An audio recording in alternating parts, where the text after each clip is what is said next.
ఈ రోజే డౌన్లోడ్ చేయండి, మీ ఫేవరెట్ షోస్ చూడండి.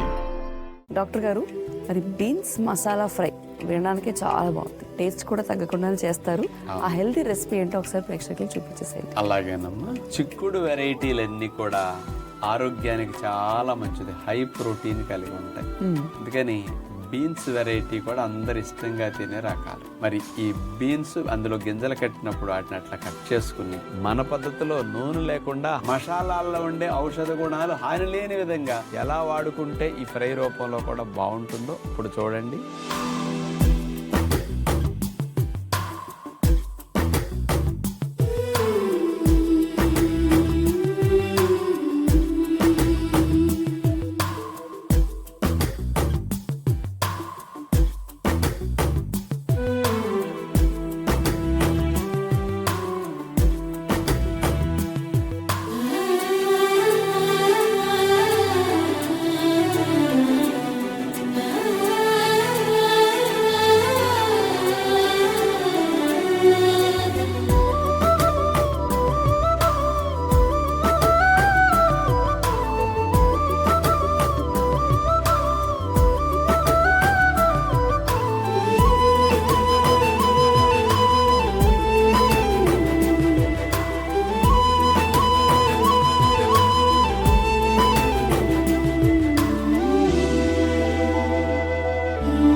డాక్టర్ గారు, మరి మన దేహమే దేవాలయం అని చెప్తున్నాం. శరీరం దేవాలయం ఏంటండి? అసలు దేవుడు అంటే గొప్పవాడు, అక్కడ దేవాలయం అంటే గొప్ప స్పేస్, సీక్రెట్ స్పేస్గా చాలా మంది భావిస్తూ ఉంటారు. దాన్ని మనం శరీరంతో ఎందుకు కంపేర్ చేస్తున్నాము అని చాలా మంది డౌట్ వస్తుంది. అవునమ్మా. మరి దానికి మీరు ఇచ్చే వివరణ ఏంటండి? శరీర మాధ్యం కలు ధర్మ సాధనం అని చక్కటి సామెత మన పెద్దలు పెట్టారు. ఏది సాధించాలన్నా ఈ శరీరం కావాలి, మీరు సంపాదించాలన్నా ఇది కావాలి, సంపాదించిన వాటిని అనుభవించాలన్నా ఇది కావాలి. అలాంటి శరీరములో ఈ జీవుడున్నంత కాలమే ఇది శివం అంటారు, ఆ జీవుడు వెళ్ళిపోతే దీన్ని శవం అంటారు.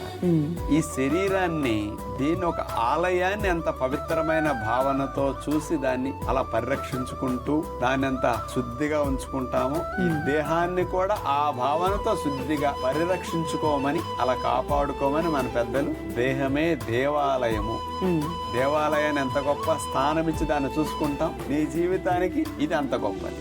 కాబట్టి ఈ దేహాన్ని మంచిగా పరిరక్షించుకోవటం కోసం మన పెద్దలు అలా పెడితే భక్తి భావనతో శ్రద్ధతో ఇంకా బాగా చూసుకుంటామని అలా చెప్పారు. మరి పరిశుభ్రత అంటే చాలా మందికి రోజుకి 2 సార్లు స్నానం చేస్తే సరిపోతుందా అని కూడా అనుకుంటూ ఉంటారు. అంటే బాహ్యంగా 2 సార్లు స్నానాలు చేసి 2 సార్లు 3 సార్లు ముఖం కడుక్కుని పౌడర్ రాసుకుని ఇటు సబ్బులు పౌడర్లు ఇట్లాంటివన్నీ వాడుకుంటూ బాహ్యంగా ఎన్ని విధాలుగా పరిశుభ్రంగా ఉంచి మరి లోపలికి ఆల్కహాల్, సిగరెట్లు, కూల్ డ్రింక్స్, నిలవ పచ్చళ్ళు, వైట్ పాయిజన్ అనే పంచదారులు, ఇలాంటి అనేక రకాలుగా హాని కలిగించే బాగా అతిగా వేడి చేసినవి, నూనెలో తేవినవి, బాగా పులిసినవి, బాగా మాడినవి, ఇలాంటివన్నీ లోపల పెట్టామనుకోండి ఎలా ఉంటుందో హించుకోండి. ఇవన్నీ దేవాలయంలో పెడతారా? అందుకని దేవాలయంలో ఏవి పెడతారు? పండ్లు, విత్తనాలు, అంతే కదమ్మా. ఇలాంటి మంచి పెడతారు. అలాంటివి లోపల పెట్టమన్నారు. ఎందుకు? దేవాలయం అంటే ఆ భావన ఉన్నప్పుడు ఇట్లాంటివి పెడతారు. పిజ్జా, బర్గర్లు తీసుకెళ్లి, చాక్లెట్లు, ఐస్ క్రీమ్ తీసుకెళ్లి దేవుడి దగ్గర పెడతారా? దీనికి కూడా పెట్టొద్దు. అలా భావన ఉన్నప్పుడు పెట్టరు అనే ఉద్దేశంతో మన పెద్దలు చిన్నప్పటి నుంచి ఆ భావనతో దీన్ని పెంచి పోషించుకోండి అని నేర్పారు. అందుకని మీ పిల్లలకి ఆ భావన పెరిగేటట్టు పెంచాలి అని మా విజ్ఞప్తి.